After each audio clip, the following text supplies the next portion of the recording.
Ito talaga nagsimula ng lahat eh. Minsan yung mga ganito, kahit na naka-stitching siya, mararamdaman mo siya sa loob na parang kumakalas, lubog na yung pakiramdam sa loob. Kaya pinapariglo kahit nakatahi pa sa loob niyan kasi nadudurog na to, itong foam na to na may air bubble. Magpa-powder yun, lalabas yun dito sa gilid ng mga shoes nyo. That is why, what's up mga ka-sneaker community, ang project natin ngayon ay J1 Breads. Ito talaga nagsimula ng lahat eh, no? Ito talaga yun. Ang pinagawa ni sir dito ay full reglue with stitching. So, syempre kasi naghihiwalay na. At minsan yung mga ganito, kahit na naka-stitching siya, mararamdaman mo siya sa loob na parang kumakalas na siya. So, that is why kailangan ni full reglue yung mga ganito. At the same time, ma-check kung buo pa yung foam niya sa loob. Kasi minsan, pinapalitan na rin talaga yung foam na yon kasi nadudurog. Kaya pinapariglo kahit nakatahi pa. Syempre, kung nakatahi, naka-attach pa naman yung soles. Pero sa loob niyan kasi, nadudurog na to,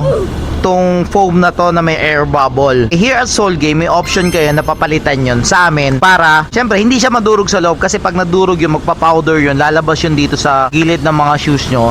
At the same time, lubog na yung pakiramdam sa loob. Hindi maganda yung pakiramdam. At the same time, wala nang cushioning at pwede pa magkalat at saka will cause more deterioration to the shoes.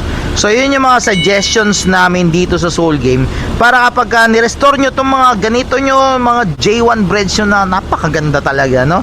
Full restoration na agad. Maganda na agad ang kalalabasan. At the same time, magagamit nyo na talaga ulit with comfort. So, if you want this kind of jobs, so J1 na mga tinetreasure nyo na breads, please message us here at Soul Game. So gay Pagod mong sapatos, we revive that. Lakad mo mapigat, we rewind that. Repair, custom clean, we define that. Parang Marikina craftsmanship, we ride